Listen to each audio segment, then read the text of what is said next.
Passem al grup parlamentari de Ciutadans. Té la paraula l'il·lustre diputat senyor Carlos Carrizosa. Hola, buena tarde, señor Blanquells. Buena tarde. No he entendido cuando usted comentaba que tienen noticia de que se inician y que se plantearon hacer acciones judiciales y entonces se enteran de que rápidamente el Ministerio Fiscal las instó de oficio. Esto fue así, ¿no? Sí, porque de alguna manera es un proceso muy rápido. Es decir, evidentemente el Consejo lo que toma la determinación de tomar acciones y lo que se hace es, evidentemente, contactar con un abogado, explicar la situación. En este interín, el fiscal actúa de oficio. Vale, entonces, en el momento que el fiscal actúa de oficio, ¿ustedes se personan en las actuaciones por medio de abogado y procurador para ejercer la acusación? No, en ese momento no. Como decía antes, nuestro abogado nos recomienda dejar en suspenso la personación, que está acordada, pero se determina dejarla en espera, en stand-by, a el proceso de estudio y de investigación por parte de la Fiscalía.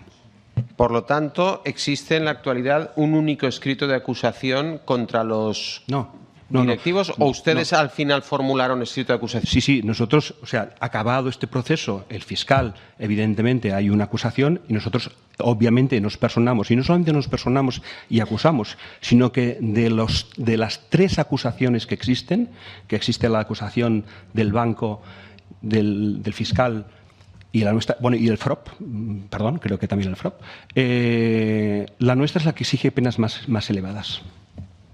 ¿Y las indemnizaciones que piden es la misma cuantía que la del Ministerio Fiscal?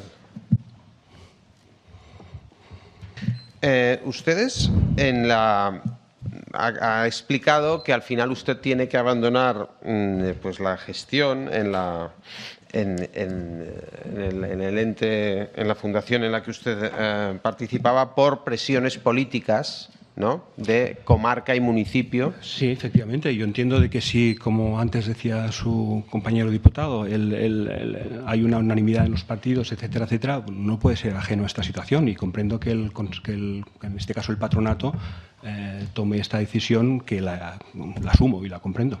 Claro. ¿Se le explicaron los motivos concretos por los que usted era persona non grata para estas instituciones políticas?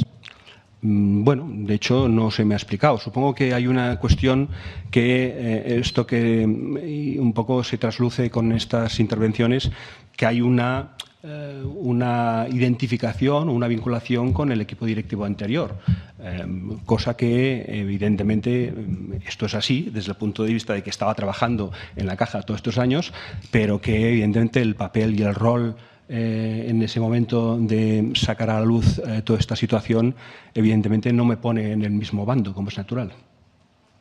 Y oiga, en los años precedentes, ¿usted había vivido o había visto que por parte de instituciones políticas se tuviese una iniciativa tan neta, tan clara para influir en las personas que dirigen las entidades financieras o las fundaciones relacionadas? No, bien mirado, no. En definitiva, hay que tener en cuenta que probablemente, yo diría que en Cataluña, en comparativa con otras partes del Estado, la presencia política tiene menor peso en las entidades de ahorro, en las cajas de ahorro, ¿no? Yo creo que incluso lo que ha podido pasar en otros sitios fuera de Cataluña tienen otras componentes políticas que yo aquí no la veo. La verdad es que yo en ese sentido no veo que haya habido una componente política en el funcionamiento de los órganos del gobierno, más allá del papel que en un momento determinado pueden hacer los representantes de las corporaciones locales y los entes territoriales en aportar o en debatir, pero no a un punto como el que usted dice. Y vamos a ver, respecto a, volviendo al tema de la cuestión de las atribuciones de estas pensiones y estas prebendas que se adjudicaron los directivos y que motivaron las acciones penales, dice usted que ellos vinieron con un dictamen de un despacho de abogados. El dictamen no explicitaba si eso afectaba o no a los activos al dinero de la caja. ¿Esto no lo explicitaba? No. Insisto en ello. Es decir, al final son dictámenes que no denotan una alarma respecto a nada. Es más, no hay ninguna idea de que haya trascendencia económica en ello, con lo cual, pues, aún con más razón, pues no crea ningún tipo de incomodidad en los consejeros, ni en mí mismo. Es decir, parece, insisto, que parece todo se enmarca en una situación, digamos, de como una adaptación técnica a una directiva europea, con lo cual, pues no, y en definitiva, yo antes he dicho, yo soy licenciado en Derecho, pero evidentemente ante un bufete como Garrigues, pues evidentemente, pues no creo que sea cuestionable en ese sentido el ver que lo que se está diciendo es una cosa que no levanta ninguna sospecha.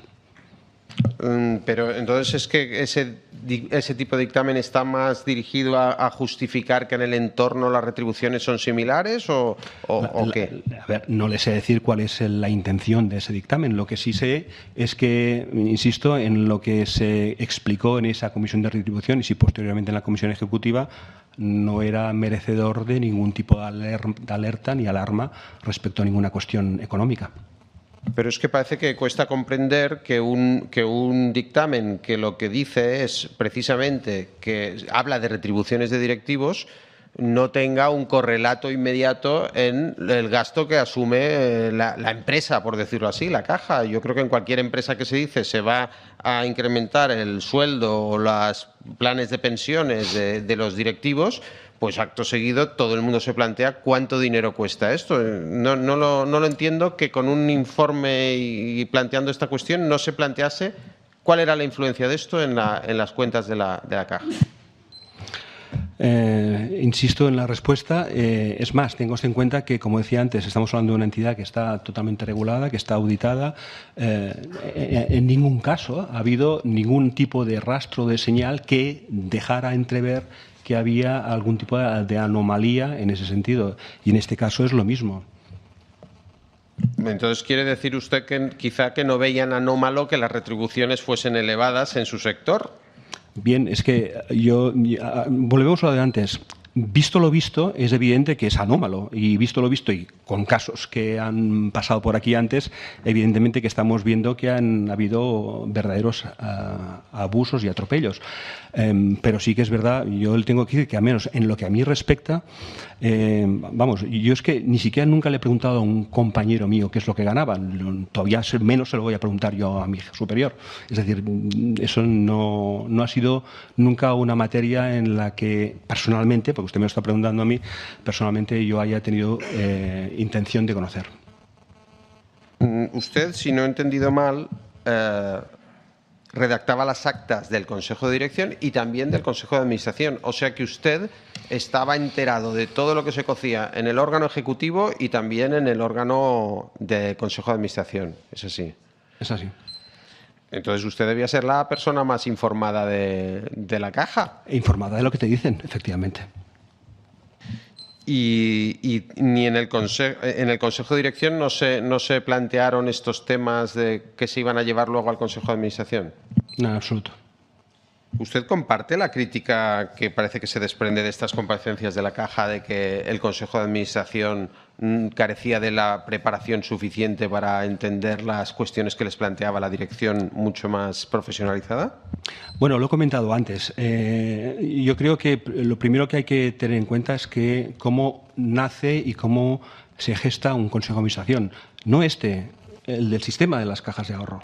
El sistema de las cajas de ahorro, como decía antes, descansa en un principio de confianza muy importante y descansa en un principio de que los consejeros lo que aplican es, pues hombre, es sentido común y de alguna manera el saber la multiplicidad de tipologías de clientes y de personas y de entidades de la sociedad civil hace que la variedad en un órgano de gobierno ayude a comprender de una manera más global lo que está ocurriendo. Piense usted que no es creo que hasta el 2008 que se incorpora una normativa en Cataluña que pide expresamente que como mínimo la mitad de los consejeros de administración tengan una adecuada preparación técnica.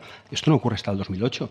Y además solamente la mitad. Es decir, que esto ya denota de que antes, bueno, pues hay una necesidad en este caso de legislar sobre este aspecto porque ya no era un tema desconocido. Eso, los propios, ustedes mismos, como legisladores, sabían perfectamente que había una falta en ese sentido, una carencia en el sistema que sí que es verdad que conduce a una gran representación de la sociedad civil, de las fuerzas políticas, de los empleados, de los sindicatos y de los propios impositores, de los propios clientes de la Caja, pero evidentemente carece en este sentido de una preparación técnica en todos los niveles. Esto no quiere decir que evidentemente en el Consejo de Administración de la Caja había pues, directores financieros, había personas alcaldes de poblaciones, personas que tenían evidentemente todo el criterio y todo el conocimiento suficiente para discernir cuando una cosa estaba bien o estaba mal. Y vuelvo a repetir, al final el hecho de que se enmascare una situación, en fin, al final es muy complicado cuando uno era un colegiado, tú no eres del todo transparente, es evidente.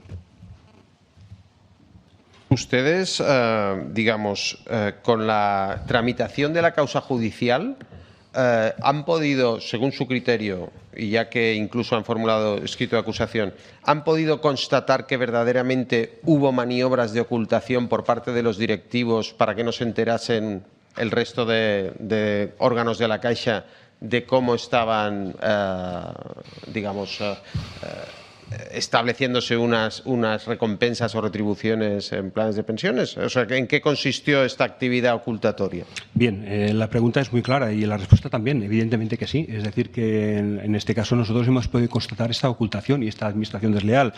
Tenga usted en cuenta que lo que en su momento motivó el cese fulminante del señor Pagès y del señor Troyano en noviembre, en ese momento era meramente una cuestión moral. En ese momento nadie sabía, nadie atisbaba a pensar que hubiera nada delictivo. Yo creo que eso es un matiz importante. Es decir, por la pura cuestión moral y ética, evidentemente era una situación absolutamente insostenible. Luego ha sido esta investigación que ha sacado a la luz toda esta información que conllevan a una calificación que en este caso, bueno, pues como usted sabe, es la Audiencia Nacional que tiene que determinarlo. ¿Y las actividades o la ocultación cómo se llevó a cabo? Señor Carrizosa. ¿Cómo se llevó a cabo la ocultación a los órganos? ¿Cómo se llevó a cabo? La ocultación es no explicando las cosas. Es decir, si esto mismo que estábamos diciendo de esta reunión del noviembre se hubiera dicho las cosas como eran, bueno, es que probablemente entonces se hubiera aceptado, supongo yo, no sé. Esto es un tema que los consejeros son los que han de responder, pero a mí me parece muy obvio que la ocultación pasa porque sabes perfectamente que si no lo ocultas, igual no pasa. Pero ¿cómo se ocultan, si son 60 millones en total los planes de pensiones de la Caja, cómo se ocultan al examinar los balances que hay 30 millones que corresponden a 4 personas? Pues eso no se lo puedo decir, porque yo no tengo este nivel de conocimiento tan profundo para saberlo, teniendo en cuenta que las cuentas pasan por auditorías externas, son validadas y que en definitiva pasan todos los controles necesarios, con lo cual no les sé decir cómo es posible hacerlo, pero evidentemente denota que hay un fallo enorme. Y por último, hablamos de, por un lado, se imputa a estos 4 directivos pues que hayan perjudicado a la Caja con unos 30 millones de euros, pero luego, además, ha habido que hacer aportaciones públicas a Caixa Penedès por un valor de 1.500 euros prácticamente. Este fracaso también en la gestión, ¿se debe a los mismos directivos o a qué causa se debe para usted? Bueno, lo primero que habría que advertir es que esto parece que haya recibido Caixa Penedès este importe. Este importe lo recibe el banco, que es la suma de 4 cajas, para matizar. En segundo lugar, es evidente que al final lo que esto denota que ha habido un fallo en la gestión. Y yo le tengo que decir que yo creo que el fallo es un fallo general, un fallo del sistema, un fallo de la gestión. Antes decía, yo creo que la responsabilidad nos la tenemos que mirar todos, y yo, la parte que me toca, por descontado. Es decir, que yo creo que ha habido un fallo enorme que ha propiciado esta situación que, evidentemente, lo único que produce es mucha frustración y mucho dolor. Gracias.